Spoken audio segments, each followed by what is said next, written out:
Hi అండి. నమస్తే. Welcome back to my జస్విక్ విన్నో వరల్డ్ ఛానల్. మాంసాహార పదార్థాలను తిని గుడికి వెళ్ళవచ్చా?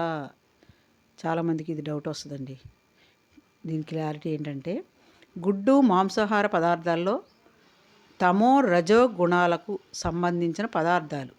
తమో రజో గుణాలంటే కోపం, కామం కలిగి ఉండడం. ఈ గుణాలు ఉండుట వలన సత్ సత్యగుణం తగ్గిపోతుంది. దేవాలయం మరియు దైవారాధన చేసే సమయంలో సత్యగుణం కలిగి ఉండడం ముఖ్యం.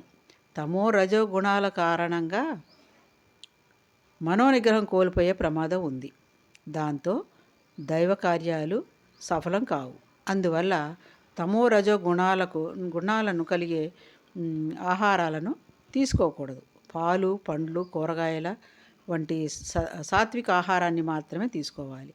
మరొక విషయం ఏంటంటే, గుడ్డు మాంసాహారంలోనే కాకుండా ఉల్లి, వెల్లుల్లి, మసాలా దినుసులలో కూడా తమో రజో గుణాలు ఉంటాయి. అందువల్ల గుడికి వెళ్ళే సమయంలోనూ మరియు దైవ కార్యాలు చేసే సమయంలోనూ ఇటువంటి ఆహారానికి దూరంగా ఉండాలి.